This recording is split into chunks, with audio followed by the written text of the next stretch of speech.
A very warm welcome to today's webinar of the Swiss NGO DRR Platform, titled The Humanitarian-Development Nexus and the Potential of Disaster Risk Reduction as a Linking Element for the Nexus. We are conducting this webinar with a regional focus on Africa. This is part of a series of webinars of the Swiss NGO DRR Platform. The first webinar took place in February with a focus on Asia. We are conducting this webinar today, and later this month or early in May we will have a third webinar with a focus on Latin America, which will take place in Spanish. I have by default muted all your microphones. If you are absolutely if you would like to say something very importantly, you can ask me to unmute it. Otherwise, everyone is on mute except for the presenters. You can always ask questions through the chat function or orally after the presentations. Then you would have to unmute yourself. The webinar will take about 1 hour, and the presentations will later be available on our website. Brief words to the Swiss NGO DRR Platform. We are a network of Swiss-based NGOs. We have founded ourselves in 2011. We are NGOs, non-for-profit organizations based in Switzerland that are dedicated to increase the resilience of women and men, communities and governments through an integrated approach to disaster risk reduction and climate change adaptation. We work along 3 pillars: on capacity building, on technical advice and conceptual support, as well as on advocacy and networking. We are co-funded by the Swiss Development Corporation. You can visit us online via drrplatform.org, where most of you probably have registered. So the structure of today, I give a brief intro, or I'm in midst of giving a brief intro. We will then hear from Tony Yer from the Swiss Red Cross, a conceptual input, and then have 2 case studies, one from Mali and one from the Syria crisis response. You will have the opportunity to ask questions after the conceptual input and after the case studies. Yes. This is us. So I am on the right, Jana Junghart. I'm Knowledge Manager for Climate and DRR with Caritas Switzerland, based in Lucerne usually. Now, of course, in home office. We will hear Anton Yer from the Swiss Red Cross, who is the focal point for DRR and also core group member of the Swiss NGO DRR Platform. And then the case studies will be presented by Margot Tarin, who is Program Director for Mali with Caritas Switzerland, and soon to be Country Director. And Richard Asbeck, who is Program Director for the Syria crisis response, also with Caritas Switzerland. The objectives for this webinar are to give you an introduction to the Nexus concept and the sharing of experience and challenges, particularly related to 2 case studies, one coming from the angle of humanitarian aid towards development and one coming from the angle of development towards humanitarian aid.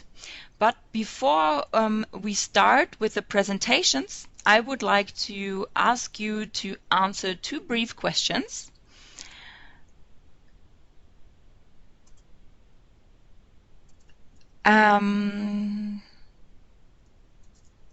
Exactly. I think the poll is open.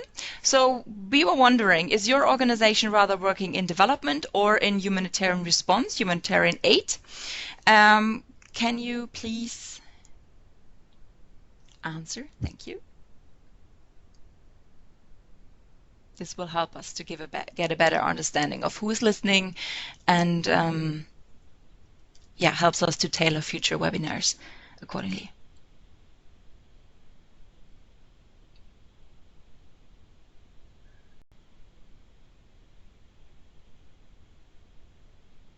Okay, thank you. I see from the results that we have the majority of participants organization works both in development cooperation and humanitarian aid, mostly 50-50, and the other 20% have a rather development focus. And second question that I would be interested in hearing.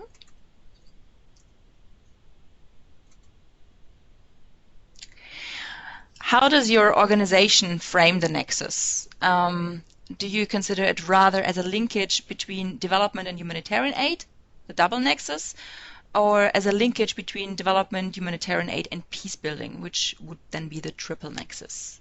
And if you do not yet have a clear nexus approach, this is the third option that you can provide us with.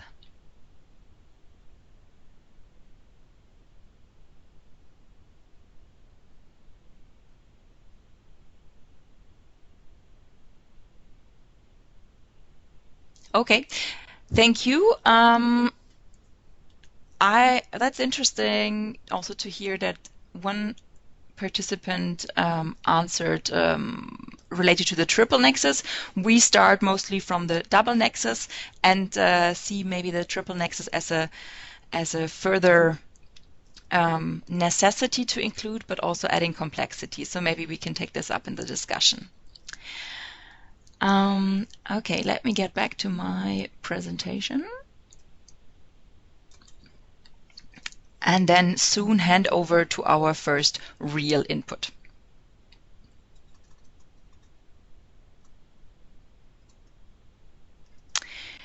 Exactly, now, sorry.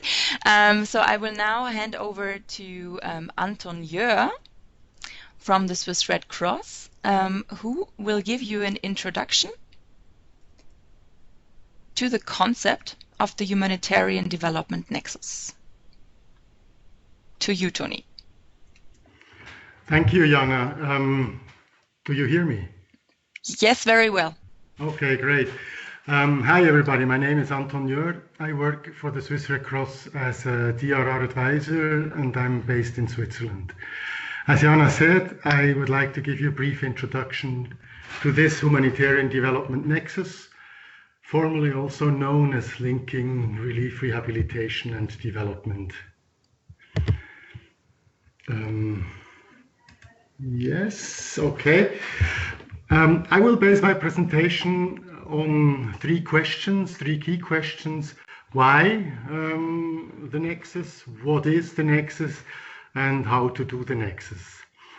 And then from there, from this how to do, that's just a basic intro to that. We will then lead over to the concrete case studies from Mali and Syria, who will then further explore the practical aspects of the Nexus. Tony, yes? Are you the presenter? I think so. Do you have the outline showing? No. Oh, okay. Yes. Maybe on the top. Exactly. Now you should be presenting. Thank you very much. Okay. So now you see the introduction slide and the outline slide. Do you see that? Yes. Okay, great. So you see, based on the three questions, why, what, and how. And we just go directly to the why. What are the objectives of the Nexus? So the Nexus concept describes the relationship between the domains of humanitarian aid and development cooperation. From this, as a consequence, follows that a first objective would be and is enhanced collaboration between these two domains.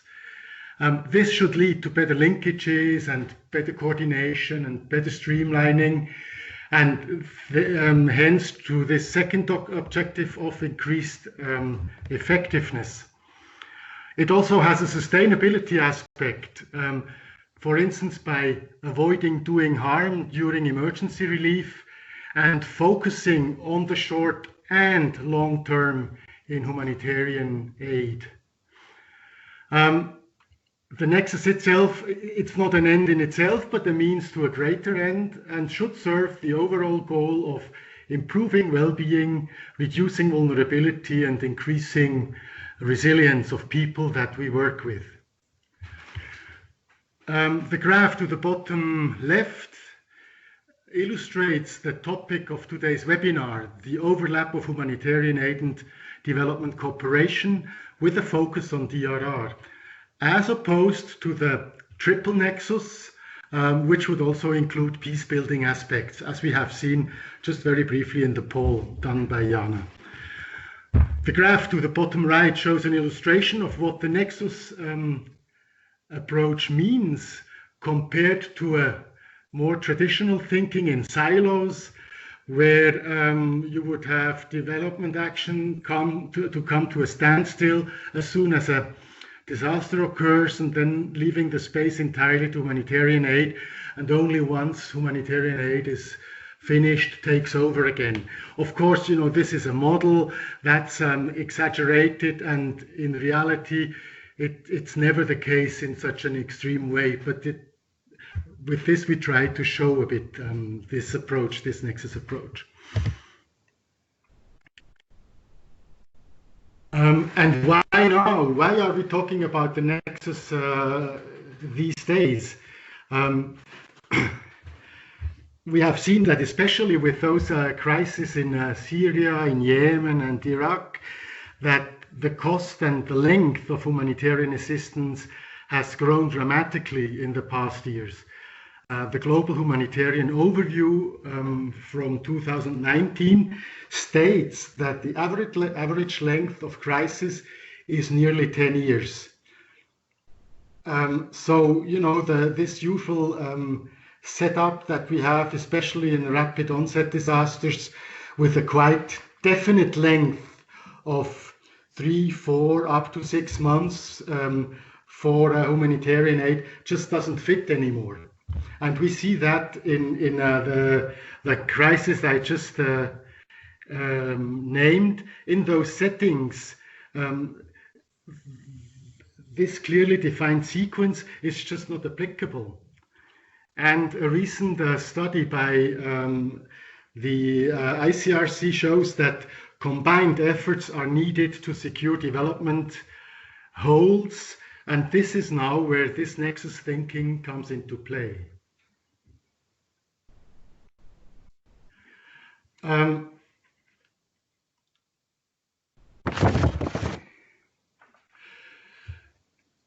What and definition on the top, I have to say that there is no one and only definition for a humanitarian development nexus, but usually we are referring to 3 aspects that would define this nexus. First, apply development principles as early as possible in emergency settings, meaning that relief efforts should reinforce development or at least not undermine it. Secondly, integrate DRR elements into development cooperation, meaning that development efforts should include comprehensive hazard and risk analysis and support people and communities to anticipate, adapt to, and cope with shocks and stresses. And thirdly, ensure a smooth transition from emergency to development, again meaning that recovery programs should be implemented early on and fill the gap between emergency aid and longer-term development.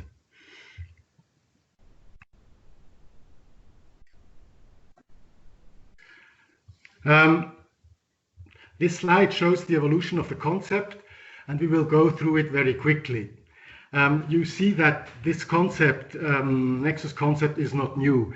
It started already in the 1980s as the LRRD approach, at that time in the sense of a relief development continuum with the clear sequences of those different phases. This in the 1990s and early 20s shifted to a continuum approach, recognizing that relief, rehabilitation, and development can be applied at the same time. And then, especially in the last decade, the Nexus discussion came up again, together with the focus on resilience. And that was especially in the frame of the discussion around the SDGs, the Sendai framework, and the World Humanitarian Summit 2016. However, this revival of the Nexus concept so far didn't materialize in a substantial change in organizational structures, funding mechanisms, and in overall programming. So, how to operationalize the Nexus? Of course, for that, we will have the case studies from Mali and Syria, which will present their experiences and lessons learned in just a minute. But let me just highlight entry points at two levels.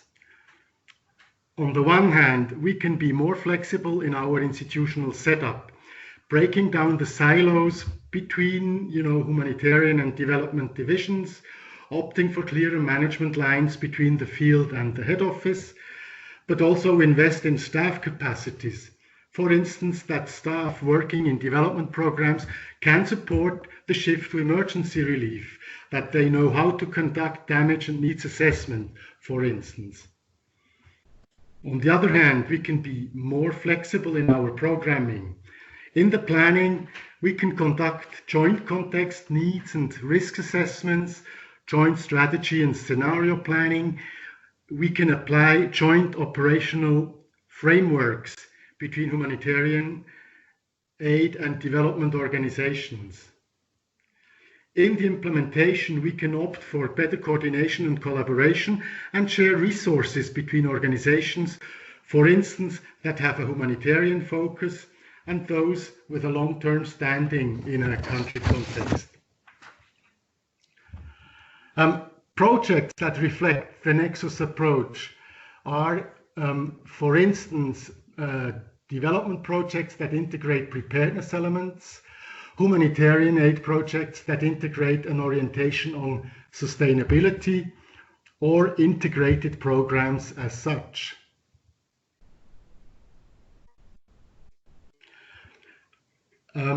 Let me end with a few remarks on challenges, and maybe we hear more in the case studies on that.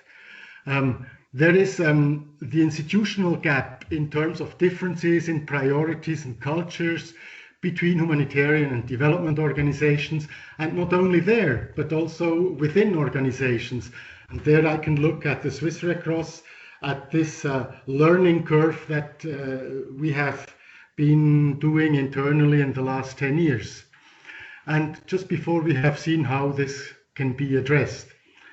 The institutional gap is especially felt when it comes to partnerships and coordination with the ongoing trend of specialization, either in humanitarian aid or development cooperation. Here, local engagement and local partnerships on the ground, as promoted by the localization agenda, can be a solution. And then we have the funding gap that many of us also know, reflected by the lack of flexibility of funding arrangements between humanitarian aid and development cooperation, and which affects recovery in particular.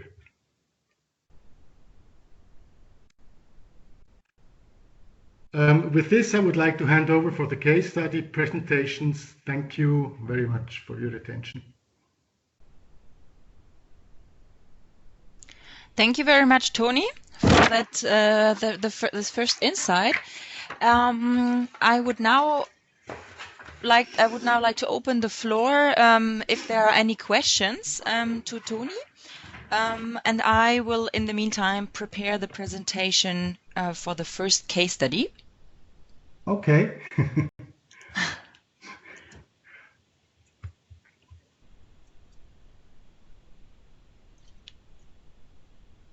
Any questions?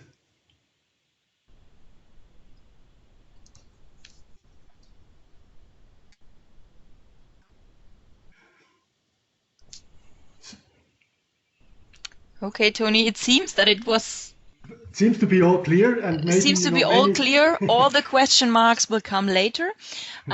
So we will now hear the presentation from Margot Tarin on how the Nexus approach has been incorporated in projects and in Mali and the program overall.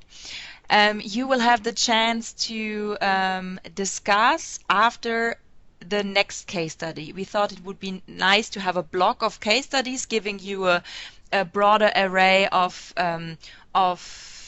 let's say approaches to frame and implement the Nexus, so that after having heard both case studies you have a clearer picture and can then come with concrete questions. So the chat function is always open. You can always ask the questions, but we will refer back to your questions after the next two presentations. So I'm now handing over to Margot. I think she's already presenter, and yes, the floor is yours, Margot. Thank you very much, Jana.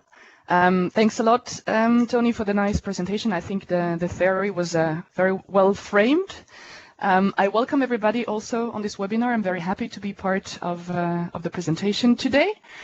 And I think a webinar is very much indicated at that moment, so it's nice that we can actually have interesting things to discuss while everybody is more or less kept at home. So yes, my name has been mentioned already 2-3 times. My name is Margot Tarin. I have been working for Caritas Switzerland for a couple of years already. Now for a bit more than a year as a program director for Mali at the head office in Switzerland. Previously, I spent 6 months in Mali, and I'm expecting to go back to Mali as a country director as soon as the borders will be open again. And I'm very eager to be back there. So today I will make a presentation on how we integrate the Nexus in Mali. And as Jana mentioned, in Mali we have mainly we have a strong development focus. So we integrate actually more humanitarian aid into the development interventions. So just for a brief intro on the context in Mali, I don't know if a few of you know Mali, and then that could lead to very precise questions later on in the discussion. But as the main context points for Mali, which I named also drivers for the Nexus approach, of course, there are 3 main points that I needed to mention. The first are the climatic conditions. As you know, Mali is situated in the Sahel region, so it's very dry. There is a very low rainfall. There are recurrent droughts, and climate change is putting an increased pressure on these climatic conditions, so that the populations have more and more difficulties to grow their products, because 68% of the population is actually relying on agriculture. So that's a big part of the economic tissue. And well, they are all small families actually. So that's a very, very strong component also of the poverty cause in Mali. And the country is landlocked, so on an economic point of view also it's difficult to have access to a few things. And then also on the political side, Mali has become very unstable. It was for a long time a model of decentralization, but then things got worse and worse. And in 2012, a coup happened, which led to a lot of instability because of the vacuum of the state, and radicalists took over a big portion of the territory, which also which involves an armed conflict and a very high insecurity for the populations. So now we have a situation of crisis in Mali, where people are trapped in an unknown present and future. And So it leads me to the next slide. So we are now kept in Mali in a cyclical food insecurity because of the different drivers of crisis that we mentioned earlier. And that leads us also to our instruments for the Nexus approach. So Caritas Switzerland, as I told you, is mainly implementing development interventions in the sectors of food security, in market chain development and market access to increase the revenues of the target groups, and of course climate change adaptation, which is now in the current context, especially working in the agricultural sector, very important. And within these development interventions, we are building up humanitarian aid projects. So this is actually the chart that was presented by Tony earlier, and we tried to bring the two together. So here I just give you also a few hints in the main factors that Caritas Switzerland needs for this implementation in Mali. So one of the first point that we have to make is that Caritas Switzerland is mainly intervening in areas that are less concerned by the insecurity.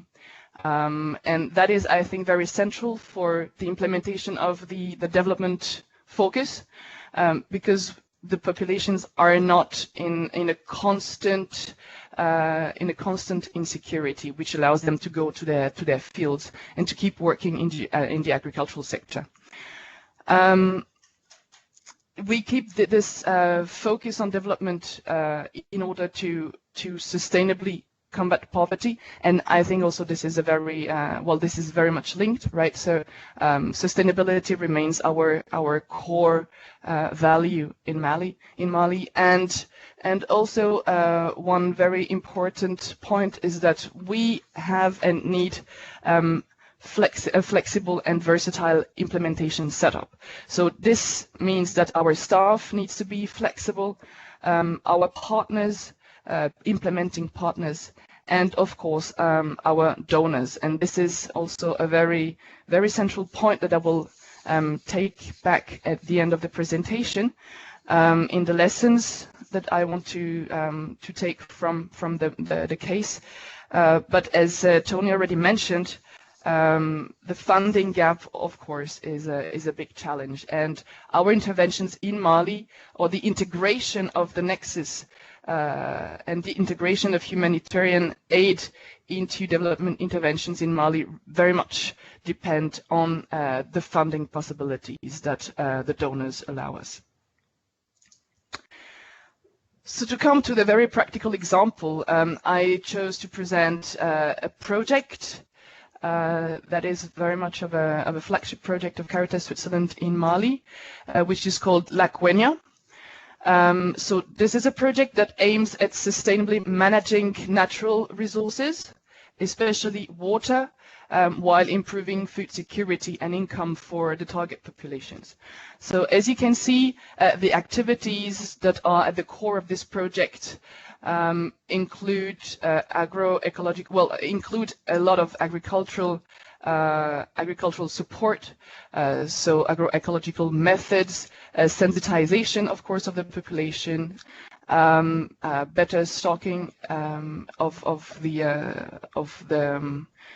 the goods of the products, and better access to market, because as you can see on this on the picture with the donkeys, the road is still very bad, so there are a lot of challenges for the population in order to first get food, produce their own food, and then market their income-making products. But the issue is that, of course, as a country in the Sahel zone, the populations are victims of droughts, recurring droughts, and it's difficult for them also to foresee the droughts. So once we face a disaster, and now with climate change, the droughts arise much more frequently than they used to, and there is always less water in this lake, in the Lac Quenya. So when a very severe drought happens or is forecasted, then we can add, or we had the chance to actually build in an additional component of humanitarian aid.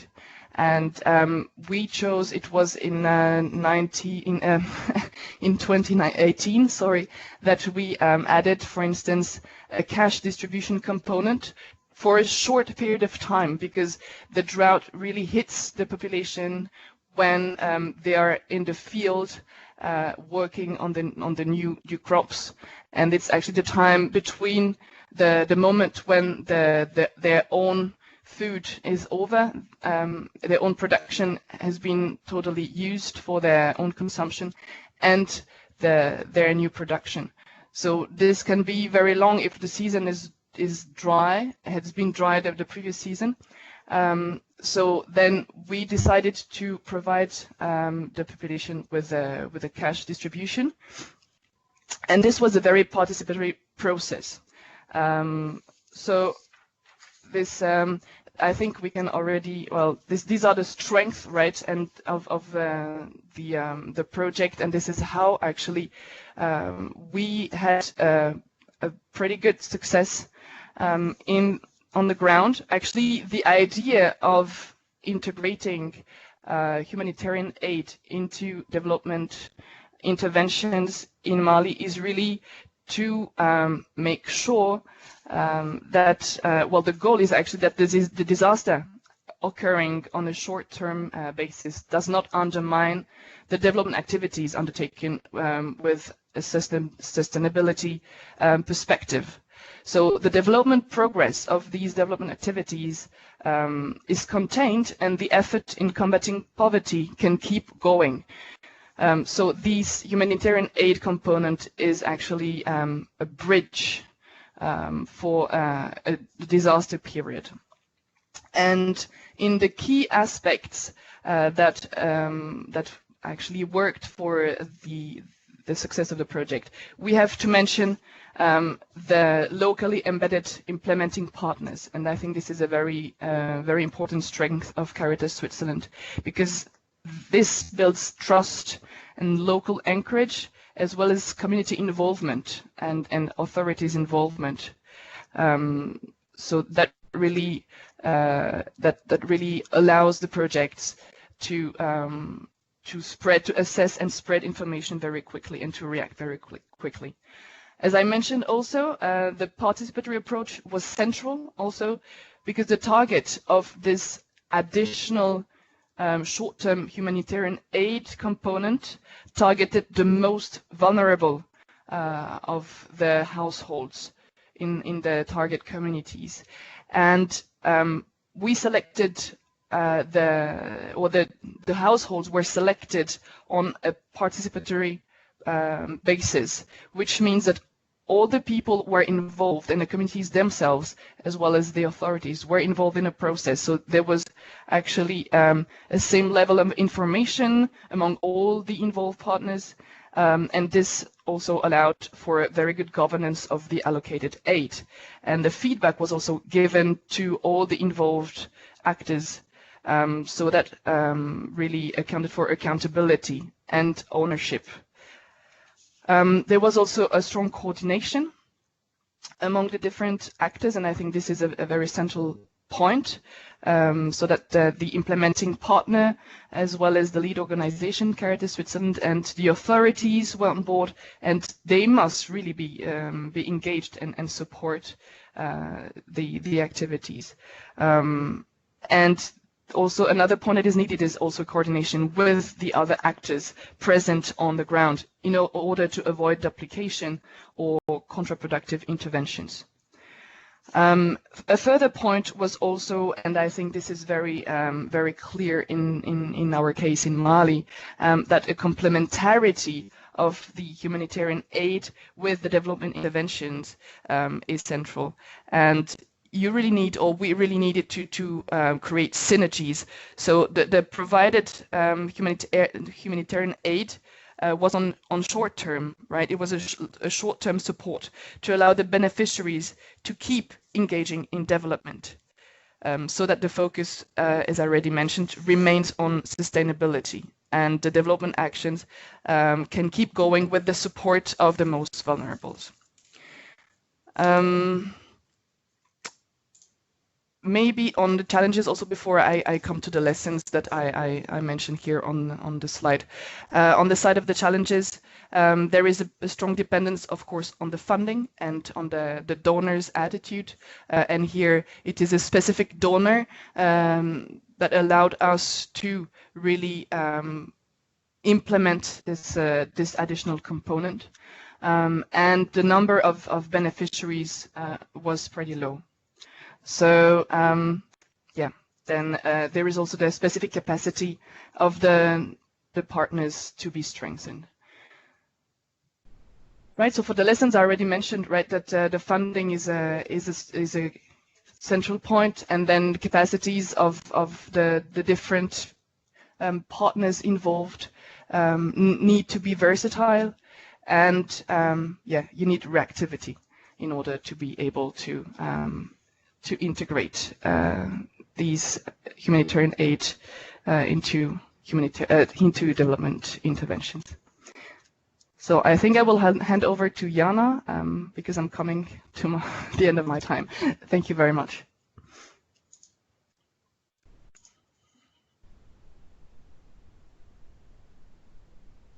Thank you, Margot, and thank you for sharing your insights.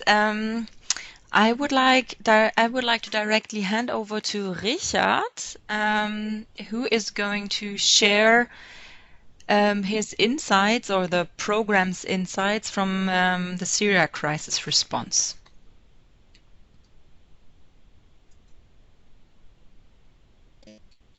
Yeah, good afternoon. Thank you very much. Jana, are you going to show the slides, or are they visible? The slides should be visible, and you can take over as a presenter. I think you are. I did this, but I only see the presentation of Mali for the time being. That's correct. Me too. Okay. Let me have a look if I... This one.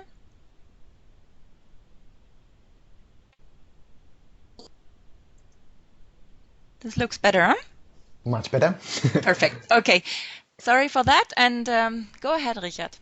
Okay, thank you very much also for including us, although we have the subtitle of the focus on Africa, and we can contribute something from our Syria crisis response program. I want to provide you some information, first of all, still theoretically, and then provide 2 to 3 examples how we implement a Nexus thinking in our program. Just a few words on the program. The program started already in 2012, just after the uprising started in Syria.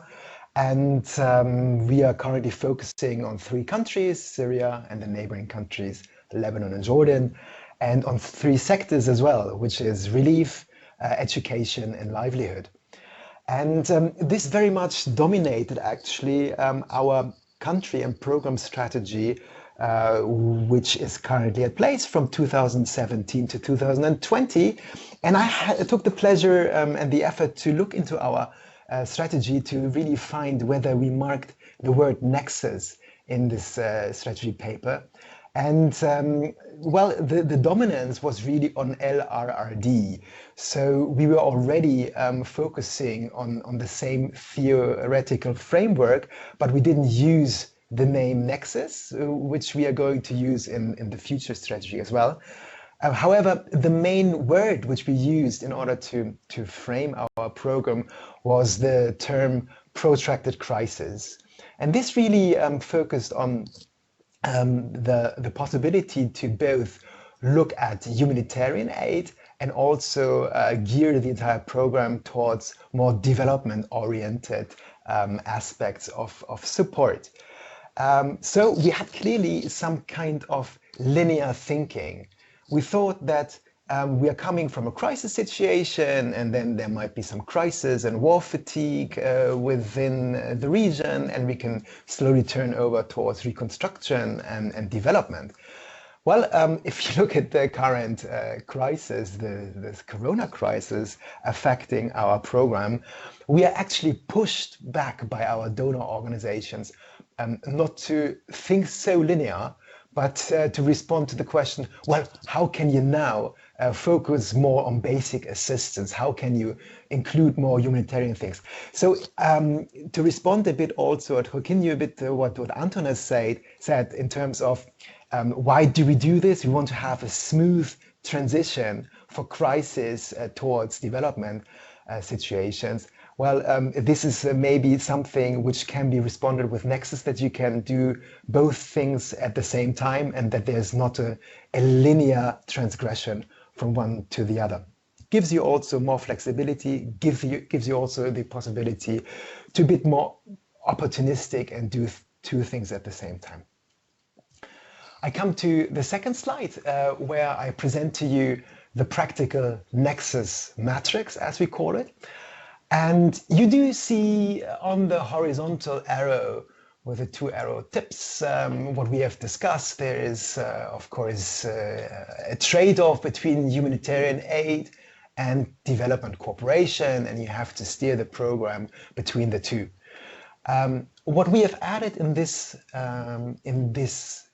graph, in this diagram, is a horizontal arrow, and that is the engagement scale. And there's actually where I want to position later on our program examples.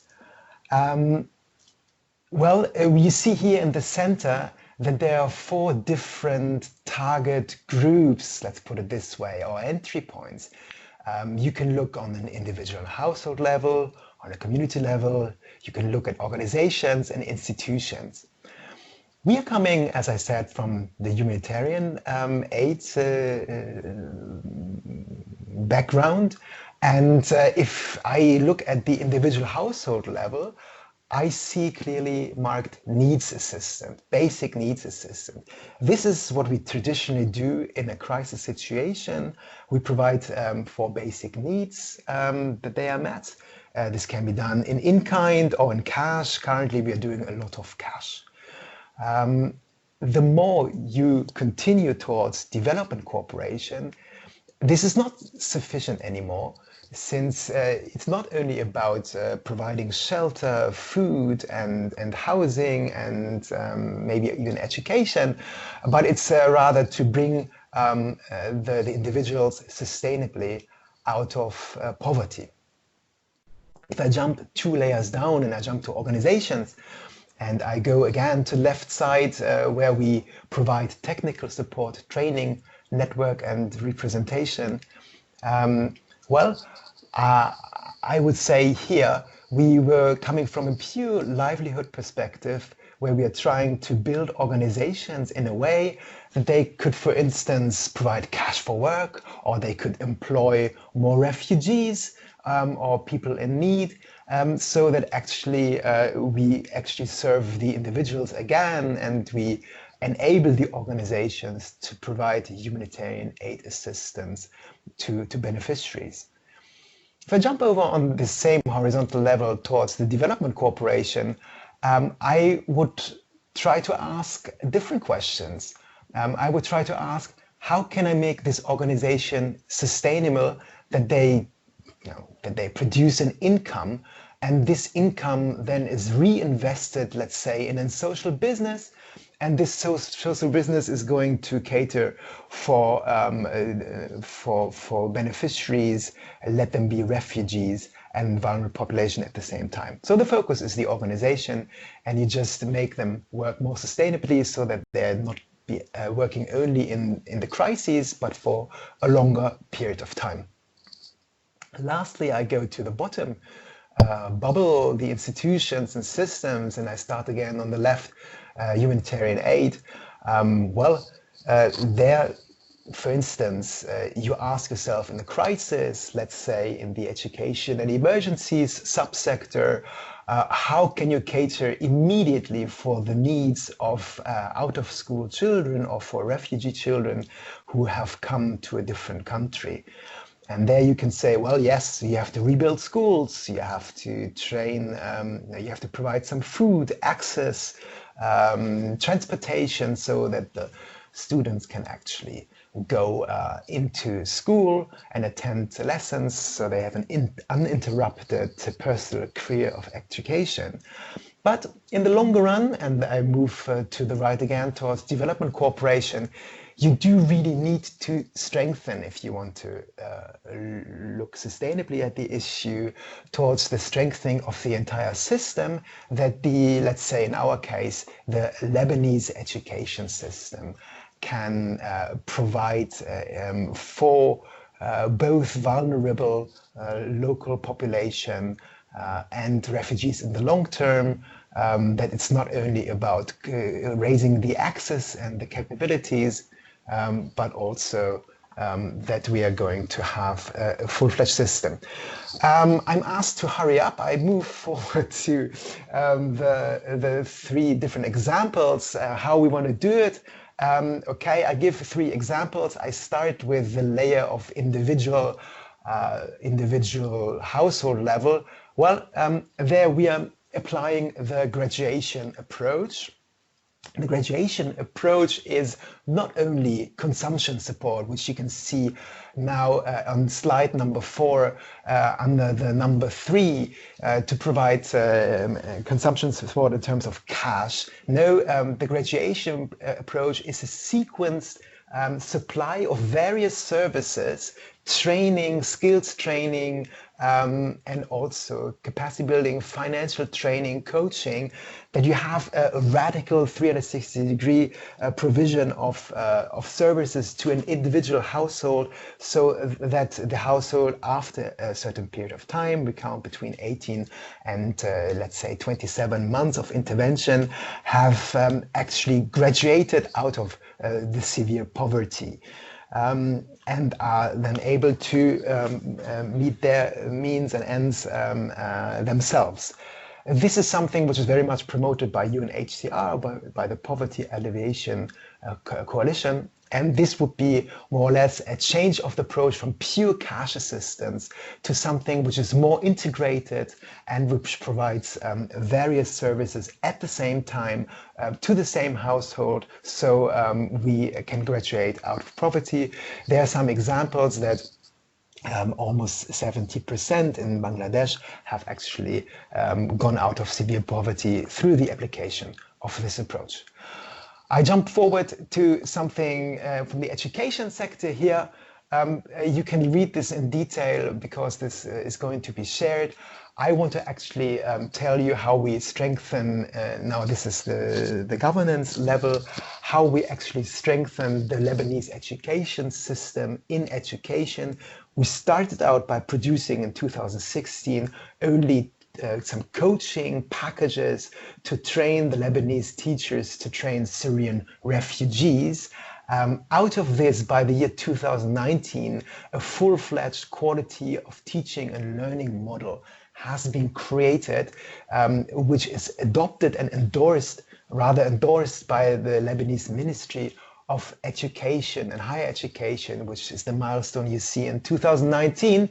And in the future phase, leading not to the slide number 5 coming to 6, slide number 6, we want to integrate and mainstream the entire QTL, quality of teaching and learning model, into the Lebanese education system, so that it is streamlined in the public education sector in Lebanon. It should be validated also. This is the prerequisite and the request of the ministry, so that actually they can see how it supports the strengthening of a student-focused teaching model in Lebanon, and maybe taken also to other countries of the Arab world by the year 2023 onwards. So that is the governance level. I just, and I don't have any slide for that, I just end by drawing some your attention to the organization level. For instance, we started a lot with cash for work programs in Jordan, but also in Lebanon, where we enabled organizations to employ more refugees.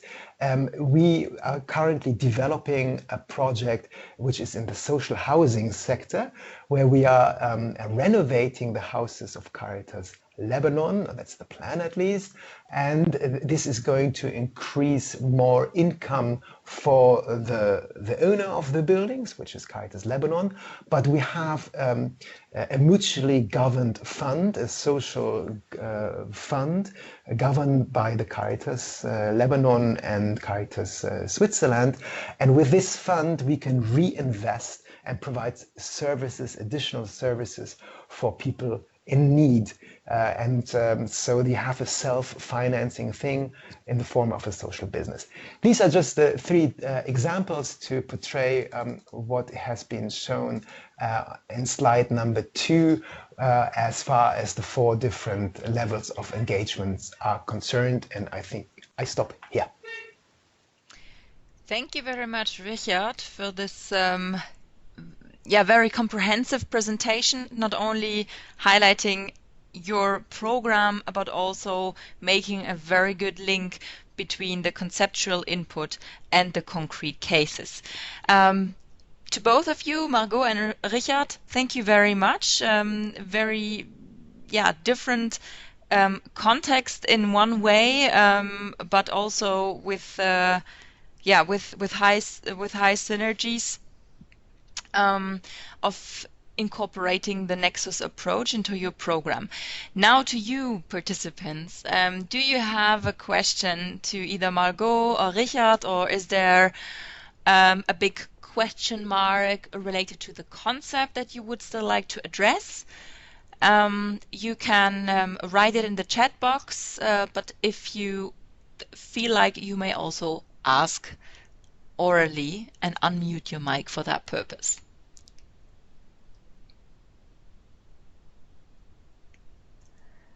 I see there has been one question by Caroline to Margot, and I see Margot is typing, so maybe she's already answering. Otherwise, Margot, you can unmute your mic and answer directly to Caroline orally. Okay, thank you very much. Maybe it's faster. Thank you very much, Caroline, for the very relevant question. What I started typing is that actually the additional humanitarian aid component was, in this case, a one-shot cash distribution. So it was provided to 314 most vulnerable households in the target communities, which were selected in a participatory process, so selected by the communities themselves, to overcome the 3-month hunger period, so this période de soudure. And the project did an auto-evaluation, so it was undertaken by the people in the field, because it was a small component. The total funding was limited, and the period too, so we decided to evaluate it through the project. And from the interviews that we undertook in the field, the beneficiaries really confirmed that this additional humanitarian aid component very much contributed to very much supported them in responding to their food needs for these 3 months of hunger period, so that they didn't need actually to break their purses, so they could actually keep their savings, or they didn't need to send their family members on migration.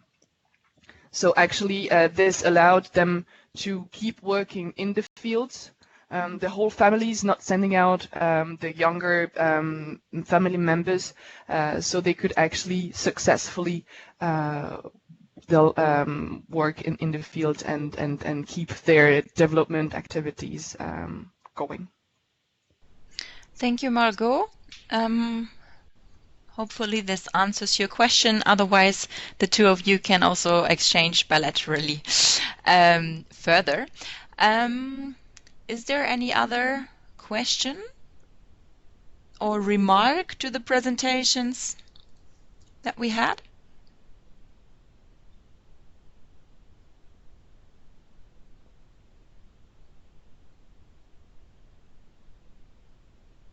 Okay, if this is not the case at the moment,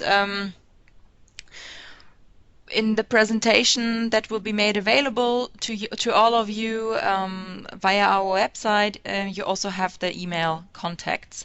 So in case you have questions or you would like to request further details, you can also contact the presenters yourself. So before we close, let me give you an outlook to the platform events that are upcoming. We will have a third of this webinar series with a focus on Latin America, with case studies from Swiss Red Cross and Helvetas. Most probably it will take place in May, and you can also then register for on the website. We are planning a workshop, a 3-day larger annual workshop, basically on the issue of Nexus. Later this fall, but yes, we will see how the corona crisis proceeds and what are also the implications. We can assure you that we continue working on this issue, and if there for some reason will be no face-to-face meeting, we will find other means to stay connected to you and continue our exchange on this important topic. Further learning events are also upcoming. You find all the information here on our website, drrplatform.org/events. And before you leave the webinar, I also have yes, a favor from you to ask. Here in the chat box I have posted, yes, I have posted the link to a Google Forms document where we would like to ask you for your feedback on the webinar, on the both technical as well as content-related issues. Yes, this will help us to improve webinars in the future, or to also offer webinars that that reflect your interest and your demand for information. And with this, I am at the end of my moderation role. There's 1 more minute for any urgent question that may come up. Otherwise, as said, don't hesitate to contact the presenters if there are questions related to their presentations. And yeah, you will find the presentation online. It will all be saved, and the recording of this webinar, we will upload it in the coming days to the YouTube channel of the Swiss NGO DRR Platform. So if you have colleagues who you would like to recommend this webinar, you can also share with them the link to the presentation, and then they can revisit this webinar. Thank you very much. Thank you to the presenters. Thanks to you participants. Recommend us if you like this webinar. As said, we will have a few more in the future. Wishing you a good day. Stay healthy and stay home. I think that's probably the thing to say these days. Goodbye from my part. Bye-bye. Thank you, Jana. Thank you. Bye. Thank you very much, everybody. It was a pleasure. Wish you a very nice day.